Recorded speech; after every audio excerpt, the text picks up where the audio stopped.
మనందరి పాపముల నిమిత్తమై తన అమూల్యమైనటువంటి రక్తమును కార్చి ఆ రక్తము ద్వారా మన ప్రతి పాపాన్ని కూడా కడిగి పరిశుద్ధపరుస్తున్నటువంటి యేసుక్రీస్తు శ్రేష్టమైన నామమును ఈ ఉదయకాల శుభములో మీకు తెలియజేయుచున్నాను. ఇది నా దేవుని యొక్క వాక్య ధ్యానము. మన సమాధానార్థమైన శిక్ష ఆయన మీద పడెను. యెషయా గ్రంథము 53వ అధ్యాయము 5వ వచనము.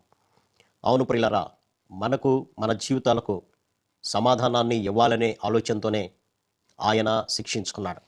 ఏ మానవునికి సమాధానం లేదా అని కనుక ఆలోచన చేస్తే, ఏనాడైతే ఆదాము అవ్వలు ఏదెను వనంలో దేవుని యొక్క మాటను అతిక్రమించి సాతాను యొక్క మాట విని ఆ పండు తిన్నారో, వారి జీవితంలో నెమ్మది అనేది కొదువైంది.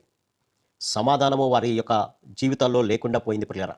3వ అధ్యాయంలో మనం గమనించినప్పుడు, నీ యొక్క అవిధేయ క్రియలను బట్టి నేల శపించబడి ఉన్నది, ప్రయాసముతోనే నీ బ్రతుకు దినాలన్నీ కూడా నీవు ఉంటావు.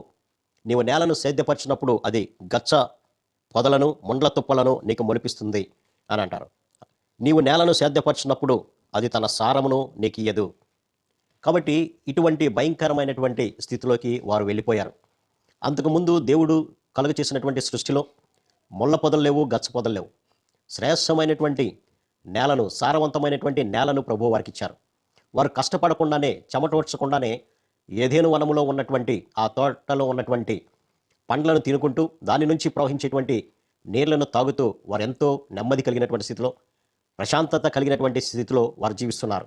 కానీ ఎప్పుడైతే దేవుని యొక్క మాటకు అవిధేయులయ్యారో వారి జీవితంలో శ్రమ అనేది వచ్చింది, నెమ్మది శాంతి అనేది వారికి కొదువైంది. ఈ విధంగా కొదువైనటువంటి ప్రతి మానవుడు కూడా నెమ్మదిని పొందుకోవడానికి, తన జీవితంలో శాంతిని పొందుకోవడానికి ఈ లోకంలో అనేక రకాలైనటువంటి ప్రయత్నాలు చేస్తూనే ఉన్నారు. ఆ ప్రయత్నాలన్నీ కూడా తాత్కాలికమైనటువంటి ప్రయత్నాలే, కానీ వారి యొక్క జీవితానికి సమాధానాన్ని ఇచ్చేటువంటి పరిస్థితి ఎక్కడ కనపడలేదు ప్రియులారా.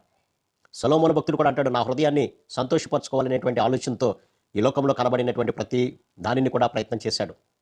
తోటలను పెంచుకున్నాడు, ఇల్లు కట్టించుకున్నాడు, పొలాలు సంపాదించుకున్నాడు, దాసదాసి జనాన్ని సంపాదించుకున్నాడు. కానీ ఏది కూడా అతని యొక్క జీవితానికి నెమ్మదిని దయచేయలేదు, సంతోషాన్ని కలుగ చేయలేదు ప్రియులారా. అటువంటి స్థితిలో మానవుడు దిక్కుతోచనటువంటి స్థితిలో ఉంటున్నప్పుడు, తన చేతులతో తయారు చేయబడినటువంటి మానవుడు నెమ్మది లేక, సమాధానం లేక దేశ దిమ్మరిగా తిరుగుతున్నటువంటి స్థితిని గమనించినటువంటి ప్రభువు మనందరికీ కూడా తన యొక్క సమాధానాన్ని ఇవ్వాలనేటువంటి ఆలోచనతోనే భూమి మీదకి వచ్చాడు. అందుకనే ఆయనకున్నటువంటి పేరు సమాధానానికి అధిపతి అనుంది. అంతేకాకుండా ఆయన జన్మించినప్పుడు కూడా దేవదూతలందరూ కూడా సర్వోన్నతమైనటువంటి స్థలంలో దేవునికి మహిమ, ఆయనకిష్టులైనటువంటి మనుషులకు భూమి మీద సమాధానము కలుగునుగా కానీ గాన ప్రతిగానాలు చేయడం జరిగింది పిల్లలు.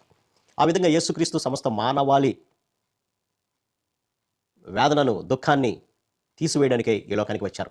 అందుకనే ఎఫెసీ పత్రిక 2వ అధ్యాయంలో కూడా మనం గమనించినప్పుడు, అయినను మునుపు దూరస్తులైనటువంటి మీరు ఇప్పుడు క్రీస్తు యేసునందలి క్రీస్తు రక్తము వలన సమీపస్తులై ఉన్నారు. ఆయన మన సమాధానమై ఉండి మీకును మాకును ఉన్న ద్వేషమును, అనగా విధిరూపకమైనటువంటి ఆజ్ఞలు కలిగినటువంటి ధర్మశాస్త్రాన్ని తన శరీరమందు కొట్టివేయటం చేత మధ్యగోడను పడగొట్టి మన ఉభయములను ఏకం చేసెను. ఆ శిలువ వలన ఆ ద్వేషమును సంహరించి దాని ద్వారా వారిద్దరిని ఏక శరీరముగా చేసెను. దేవునితో సమాధాన పడవాలనని ఎలాగ చేశాను కనుక ఆయనే మనకు సమాధాన కారకుడై ఉన్నాడు అని అంటాడు. కాబట్టి ఏదైతే ధర్మశాస్త్రము పాపాన్ని రూపిస్తుందో ఆ ధర్మశాస్త్రమంతా కూడా ప్రభువు నెరవేర్చడం ద్వారా, ఇక మనము ధర్మశాస్త్రముతో నిమిత్తం లేకుండా క్రీస్తునందు విశ్వాసం ఉంచడం ద్వారా, ఆయన యందు నమ్మకం ఉంచి కొనసాగడం ద్వారా ఆ ద్వేషాన్ని తీసివేశారు పిల్లరా. ఏదైతే ధర్మశాస్త్రం వచ్చి పాపాన్ని గురించి హెచ్చరిక చేసి మన జీవితంలో సమాధానం లేనటువంటి స్థితిలో ఉంచిందో, అటువంటి దానిని ఆయన నెరవేర్చి ఈయనే సమాధానానికి కారకుడైనట్లుగా మనం గమనించవచ్చు. కాబట్టి ప్రభు ఈ లోకానికి వచ్చింది నెమ్మది లేనటువంటి వారికి నెమ్మదిని, సమాధానం లేనటువంటి వారికి సమాధానం ఇవ్వడానికి. నీవు ఏ పరిస్థితిలో ఉన్నప్పటికీ కూడా, ఎంత భయంకరమైనటువంటి సమాధానం లేనటువంటి స్థితిలో ఉన్నప్పటికీ కూడా ప్రభు చెంత చేరినప్పుడు ఆయన ఎక్కడ లేనటువంటి శాంతిని, సమాధానాన్ని నీకు నాకు ఇవ్వడానికి సిద్ధంగా ఉన్నాడు. ఆయన ఇచ్చేటువంటి శాంతి లోకం ఇచ్చినట్లుగా ఉండదు పిల్లరా. ఆయన ఇచ్చేటువంటి శాంతి శాశ్వతమైనటువంటి శాంతి. కాబట్టి సమాధాన కారకుడైనటువంటి యేసుక్రీస్తు మన వద్దకు వచ్చారు. కాబట్టి మనల్ని సమాధానం పరచడానికే మనందరి అవిధేయతలను ఆయన మీద మోపుకొని మనకు సమాధానాన్ని దయచేస్తున్నాడు. కాబట్టి దిన వాక్య ధ్యానం ద్వారా ప్రభునందు విశ్వాసం ఉంచుదాం. ఏ పాపం ద్వారా అయితే మానవుని యొక్క జీవితంలో నెమ్మది లేనటువంటి స్థితి వచ్చిందో, ఆ నెమ్మది లేనటువంటి స్థితిని తీసేయడానికి మనందరి పాపాలు ఆయన మీద వేసుకున్నారు.